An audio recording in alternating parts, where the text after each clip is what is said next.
जनकल्याण प्रतिष्ठान संस्थापक अध्यक्ष आज दिव्यांग आधार संघ महाराष्ट्र यांच्यामार्फत आज माननीय जिल्हाधिकारी कार्यालय हिंगोली यांना आज निवेदन देण्यात आले की आपल्या जिल्ह्यातून आपले जे दिव्यांग बांधव आहेत जे रंगाजी मुकुळे यांच्या माध्यमातून हे आज निवेदन देण्यात आलेले आहे. यामागे विषय असा होता की जे काही दिव्यांग बांधवांसाठी जे काही आपल्या जिल्हा परिषद कार्यालयामार्फत जे काही 50,000 रुपये अर्थसहाय्य स्थिती खरेदी करण्याकरता देण्यात आलेलं होतं, पण ते योग्य दिव्यांग बांधवांना देण्यात आलेले नाही व योग्य ठिकाणी त्याचा लाभ दिव्यांग बांधवांना देण्यात आलेला नाही.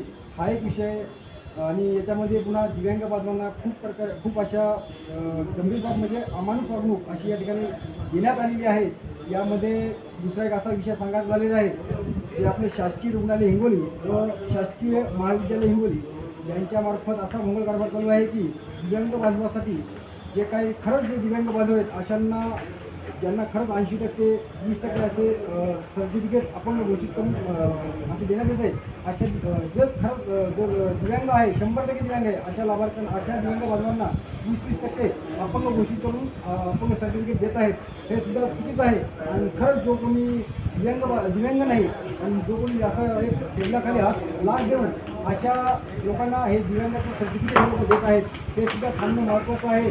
आणि दुसरा विषय सांगायचं झालं म्हणजे जे दिव्यांग बांधव आहेत हिंगोली जिल्ह्यामध्ये अशा दिव्यांग बांधवासाठी आपण जिल्हा परिषद कार्यालय असो, पंचायत समिती कार्यालय असो किंवा हे जे इतर महसूल कार्यालय असो या कार्यालयासमोर छोटे मोठे काहीतरी उद्योग म्हणून त्यांना व्यवसाय उभा करून देण्यात यावा अशी सुद्धा मागणी या निवेदनाद्वारे आम्ही केलेली आहे.